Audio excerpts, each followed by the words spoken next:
Assalamualaikum warahmatullahi wabarakatuh. Selamat datang di channel Misteri Kehidupan, tentunya dengan Damiri di sini. Kali ini Mas Dam akan melanjutkan cerita tentang kisah mengerikan pengantin Jawa bagian 2. Gak usah berlama-lama lagi, langsung saja kita masuk ke dalam ceritanya. Bima mempunyai rumah di kota metropolitan. Rumah itu ia beli 2 tahun yang lalu dari seorang pengusaha tambang batu bara. Setelah resmi menjadi miliknya, Bima mengubah rumah itu menjadi nuansa Jawa. Maksudnya biar dia merasa ada di kampung halaman. Bagian depan rumah itu dibuat seperti rumah joglo dengan hiasan lampu khas Jawa di depannya. Di beranda rumah itu ada kursi dan meja yang terbuat dari kayu jati. Sebenarnya rumah ini jarang sekali Bima tempati. Maklum, dia itu adalah seorang pembisnis kopi. Jadi ia lebih sering tinggal di luar kota ketimbang di rumah mewahnya itu. Selama Bima berada di luar kota, rumah itu hanya dijaga oleh seorang satpam. Itu pun hanya menjaga keamanannya saja. Urusan bersih-bersih itu bukan tanggung jawabnya. Oleh karena itu, saat pertama kali Anjani menginjakkan kaki di rumah Bima, ia terkejut lantaran tidak menyangka kalau suaminya punya rumah sebesar ini di kota metropolitan. Dia juga bingung bagaimana cara membersihkan rumah sebesar itu. Debu menempel di mana-mana, juga banyak sarang laba-laba di mana-mana. Mas, ini rumah udah berapa tahun gak kamu tempati? Dari pertama beli dek, sekitar 2 tahun yang lalu. Habisnya aku selalu sibuk di luar kota dek. Ya, sayang sekali ya mas, padahal rumahnya bagus banget loh. Aku sengaja beli rumah ini buat persiapan saja, biar kalau udah berkeluarga, aku gak bingung nyari rumah. Dan mulai dari sekarang, kita akan tinggal di rumah ini. Tapi, aku bingung mas, bagaimana cara bersihin rumah sebesar ini? Kamu gak usah khawatir, kamu istirahat saja, biar aku nanti suruh orang buat bersihin rumah kita ya. Bima dan Anjani menempati kamar yang dekat dengan ruang tamu. Kamar itu juga bernuansa etnik Jawa. Di bagian depannya ada ukiran kata-kata menggunakan bahasa Sanskerta yang Bima sendiri tidak tahu artinya. 1 minggu sudah Anjani tinggal bersama Bima di rumah itu, tapi benjolan di punggungnya tidak kunjung sembuh. Sekalipun Anjani sudah dioperasi, benjolan itu akan tetap tumbuh lagi. Sekarang benjolannya malah bertambah menjadi 3. Bengkaknya terus membesar seperti akan pecah. Bima sudah membujuk Anjani untuk dirawat di rumah sakit, tapi dia tidak mau. Anjani tidak mau menjadi orang pesakitan. Dia ingin tetap mendampingi suaminya di rumah. Akhirnya setiap hari, dokterlah yang berkunjung ke rumah Bima untuk memeriksa secara rutin kondisi Anjani. Namun sayangnya, semakin lama kondisi Anjani semakin memburuk. Benjolan itu memang sudah agak kempes, tapi warna kulit punggungnya seperti memar dan busuk. Sekarang Anjani hanya bisa berbaring di atas tempat tidurnya. Di saat seperti itu, Anjani meminta sesuatu pada Bima. Itu adalah permintaan pertamanya dari semenjak menikah dengan Bima. Walaupun Bima ini terbilang kaya raya, tapi Anjani tidak pernah meminta apapun kepada suaminya. Baginya, hidup bersama Bima sudah lebih dari cukup. Mas, aku boleh minta sesuatu? Tanya Anjani dengan nadi bicara yang pelan. Ia menoleh perlahan ke arah suaminya yang sedang duduk di tepi tempat tidur. Boleh sayang, kamu mau minta apa? minta dibelikan balon berbentuk hati warna merah jambu ya mas. Mas masih ingat kan pertama kita ketemu di pasar malam itu? Mas ngasih aku balon berbentuk hati. Iya sayang, hari ini juga akan aku belikan, kata Bima dengan mengecup kening istrinya. Tidak butuh waktu lama, Bima bisa menemukan balon gas warna merah jambu dan berbentuk hati. Balon itu ia ikatkan di tempat tidur Anjani dan dibiarkan melayang di atas. Malam itu mereka tidur bersama. Bima memeluk tubuh istrinya yang semakin kurus. Ia sangat mencintai Anjani. Tengah malam Anjani membangunkan suaminya. Wanita itu terlihat segar, wajahnya juga tidak pucat lagi. Dalam kondisi mengantuk, Bima bangun. Ia terkejut saat melihat Anjani bisa bangun. Mas, aku sembuh. Wah, alhamdulillah kalau begitu. Bima sangat senang melihat wajah istrinya yang tampak segar. Mas, temani aku yuk. Kemana dek? Ajak Anjani. Bima melirik jam dinding, masih jam 2 dini hari.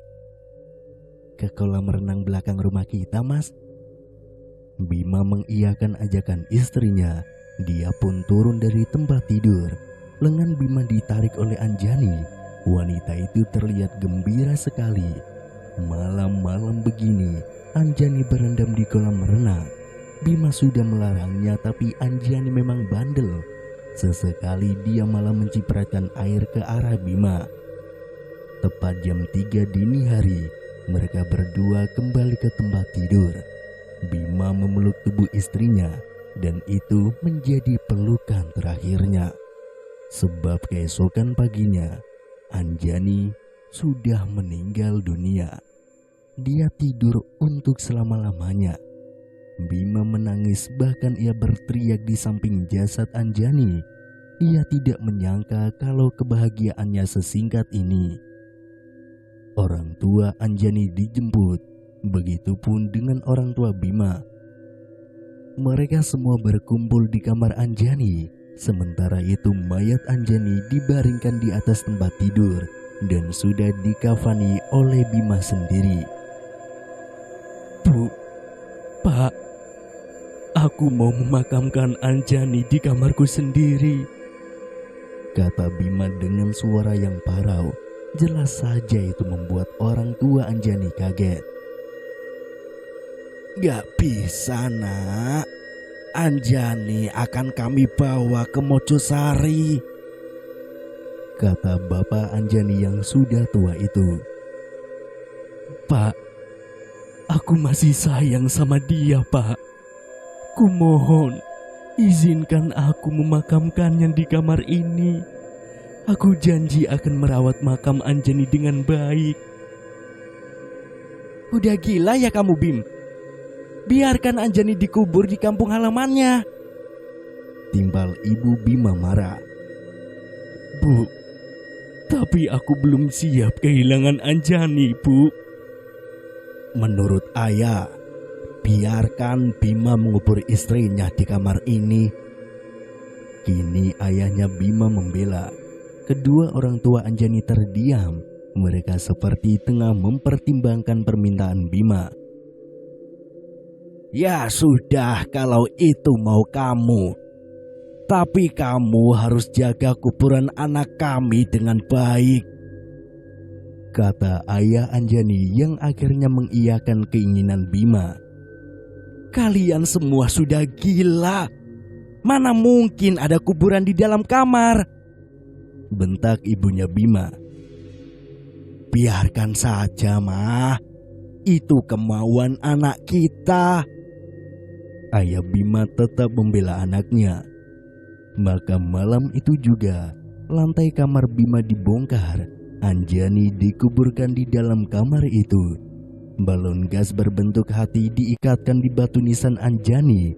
Mereka tidak menyadari satu hal, bahwa di sudut ruangan kamar Bima yang remang, Kanti berdiri menyaksikan pemakaman Anjani.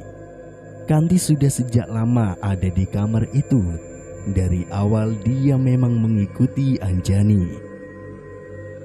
Bima rela melewatkan banyak klien potensialnya demi merawat makam Anjani. Bisnis kopi yang dia kelola perlahan pendapatannya kian menurun. Sebab yang dilakukan Bima setiap harinya hanya berdiam diri di kamar sambil mengelus-ngelus batu nisan istrinya. Setiap pagi dan sore, Bima rajin menyirami makam istrinya itu. Walaupun dia sangat menyayangi makam istrinya, Bima tidak tidur di kamar itu, melainkan mengisi kamar yang bersebelahan dengan makam. Suatu malam Bima terbangun, dia mendengar suara pintu kamar sebelah dibanting berkali-kali. Suara itu sangat mengganggu. Bima heran siapa yang melakukannya. Padahal di rumah itu hanya ada dia sendirian. Pak Satpam tidak mungkin masuk ke dalam rumah tanpa seizin Bima. Terpikirlah oleh Bima kalau yang membanting pintu kamar di sebelah adalah maling.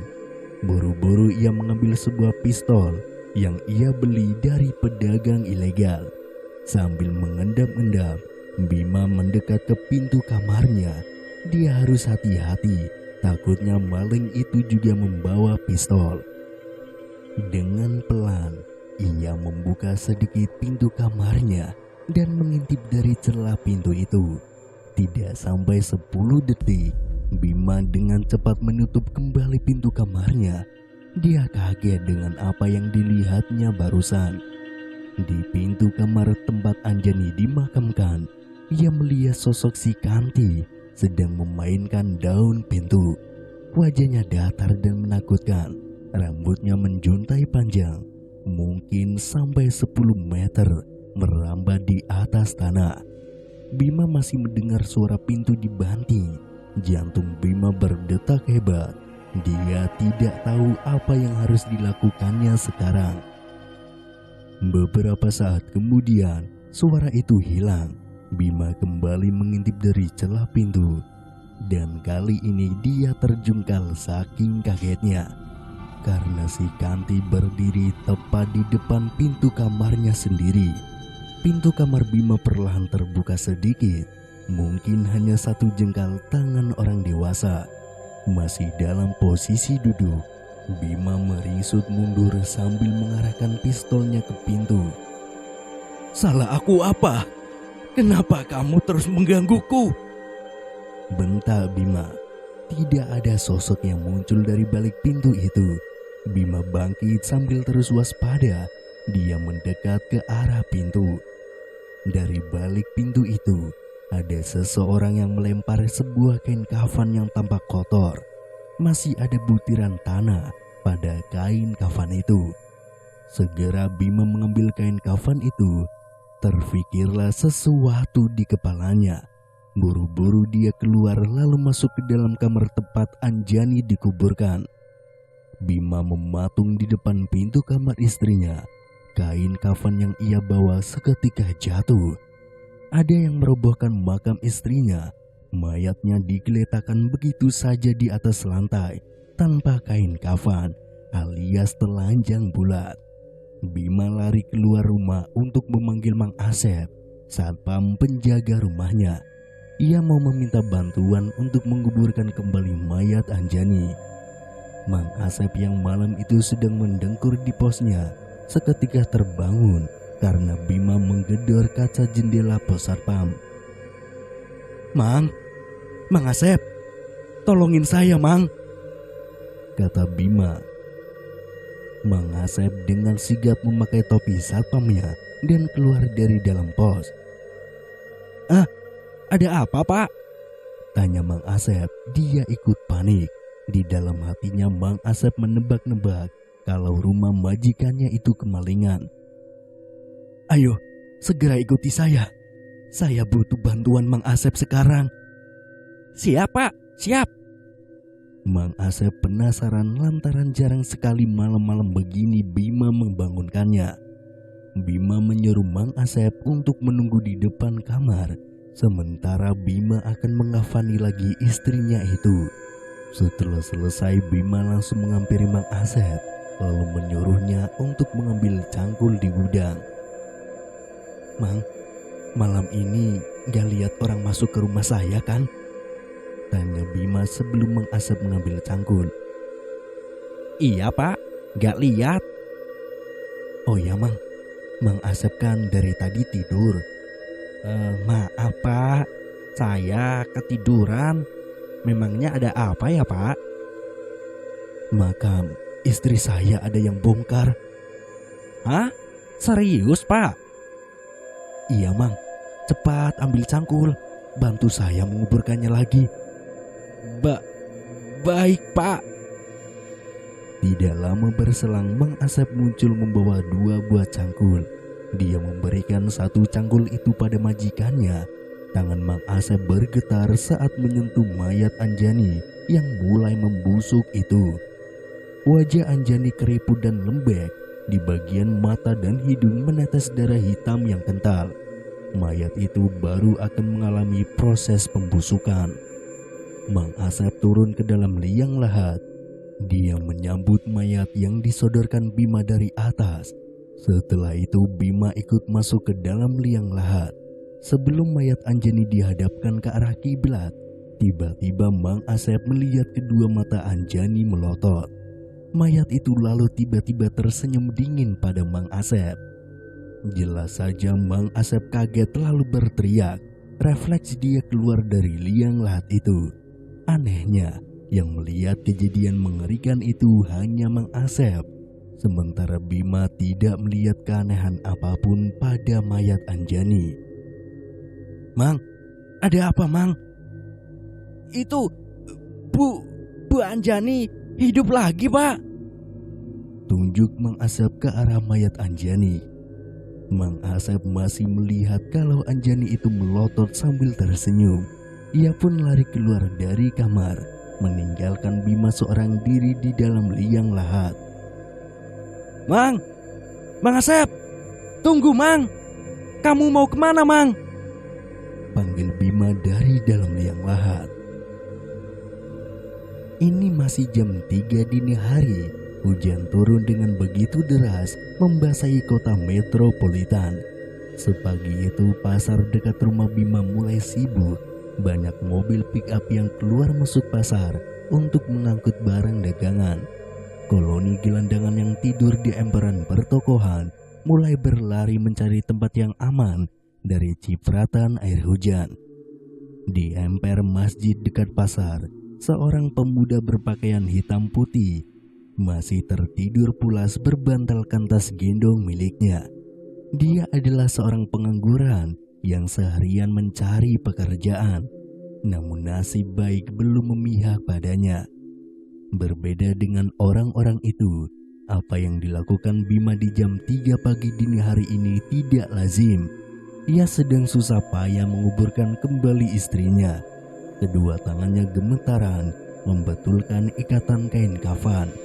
Kain itu lembab dan seringkali mudah copot. Keringat membasahi wajah Bima, sesekali menetes ke wajah istrinya yang mulai membusuk.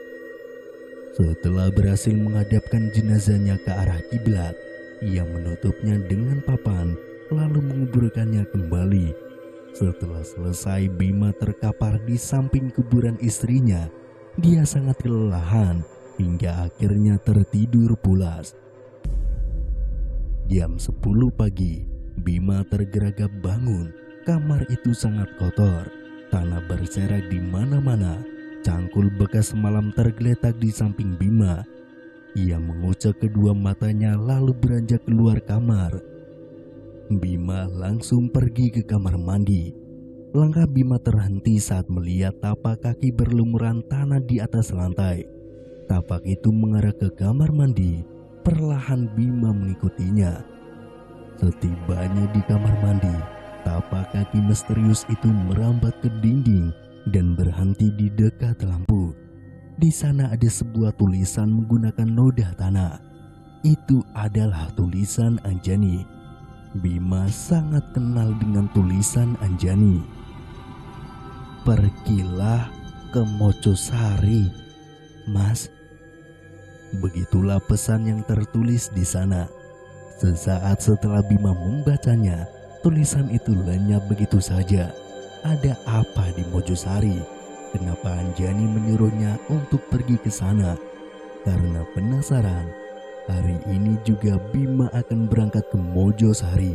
Lagi pula memang ada yang belum terpecahkan dari semua kejadian ini, apalagi tentang Kanti yang selalu menerornya. Tapi Bima tidak akan membiarkan rumah ini kosong. Dia akan membayar seorang asisten rumah tangga untuk menjaga rumahnya selama Bima pergi. Selesai mandi, Bima langsung menelepon sebuah yayasan penyalur asisten rumah tangga. Di kota ini, yayasan Rajin Bersahaja mempunyai reputasi baik dalam hal penyaluran asisten rumah tangga. Mereka merekrut para perempuan lalu menyalurkannya ke seluruh kota. Dan di pagi ini, yayasan itu menerima telepon dari Bima. Setelah sepakat soal gaji, pengelola yayasan itu memanggil Zulfa. Dia adalah salah satu pegawai baru di yayasan ini. Zulfa berasal dari kampung, umurnya 23 tahun. Dia baru 3 hari tinggal di yayasan, dan hari ini adalah gilirannya untuk disalurkan sebagai asisten rumah tangga. Zulfa, hari ini kamu dapat pekerjaan, lokasinya gak jauh dari yayasan, kata Bu Rani. Dia adalah pengelola yayasan ini. Iya Bu. Wajah Zulfa berbinar. Dia senang karena akhirnya mendapatkan pekerjaan. Kerjaannya gak ribet. Orangnya mau pergi selama beberapa hari. Kamu cukup jaga rumah itu saja. Iya, baik Bu.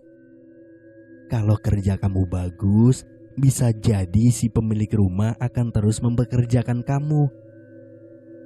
Iya Bu, saya akan bekerja sebaik mungkin, kata Zulfa. Hari itu juga Zulfa diantar oleh mobil yayasan menuju rumah Bima. Ia turun di depan gerbang.